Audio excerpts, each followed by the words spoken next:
Hey guys, welcome back to NBA Orb. Today we'll talk about how the Miami Heat made a miraculous run in the 2020 NBA playoffs bubble. Let's head into it. Number 7. Strong track record. Turnovers too.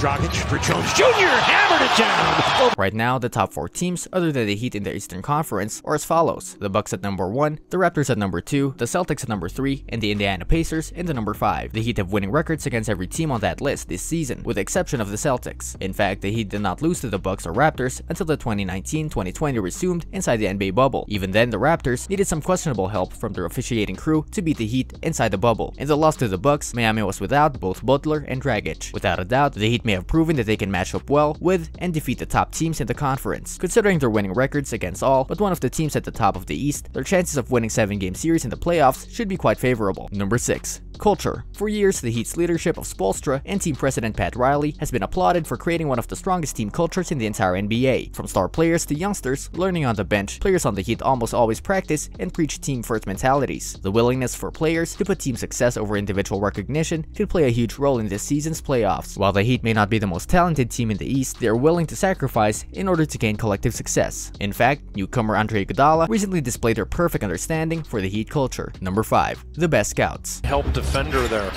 Kendrick Nunn flips in the reverse. Among Tyler Hero, Kendrick Nunn, Duncan Robinson, Bam Adebayo, Justice Winslow, and Derrick Jones Jr., the Heat can certainly claim its current team is built, not bought. This isn't a new thing, of course. The Heat was proven for years it's the best team at turning a G League player into an NBA rotation player. Coveted by other teams, could have had him for free at one point. Throw Hassan Whiteside, Tyler Johnson, and Josh Richardson on the list of evidence that the Heat knows what it's doing. Total investment in those players, 1 second-round pick. Richardson got flipped into Jimmy Butler this offseason, and Whiteside was a borderline all-star at times in Miami after playing at the YMCA a few months before signing with the team. Again and again, Miami can turn nothing into something. Having a pick in the first round only makes it easier. Number 4. 3 titles. Dunked by Leonard and a foul.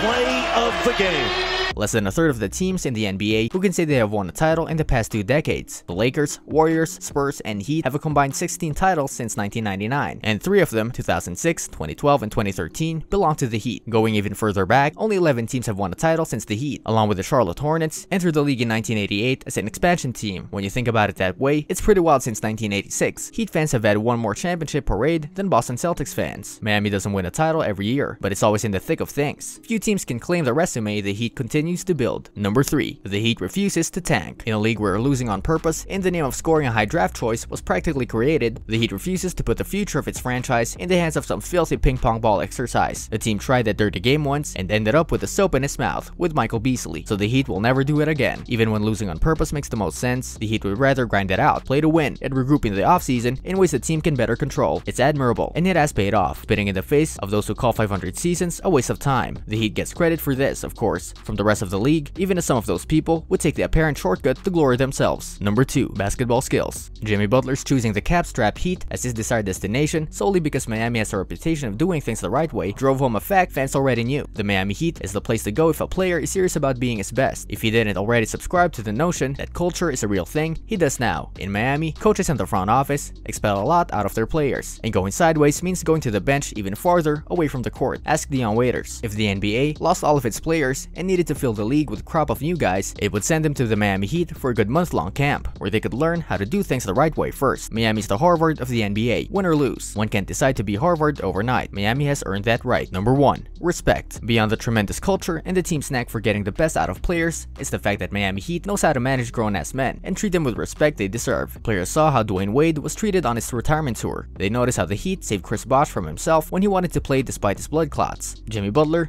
noticed all that and came to Miami. At the end of the day, NBA players are employees, and the Miami Heat is a corporation with a reputation. There are only so many positions to fill with the Heat, so when one opens, no doubt there are many applications. The Miami Heat knows how to treat its players and is respected for it. This brings us to the end of our video. I hope you enjoyed it. Hit like if you did, and don't forget to subscribe to our channel so that you don't miss any of our videos in the future. Also, watch the 2 videos that are on your screen because I'm sure you'll love them. With that, I'll see you in the next video.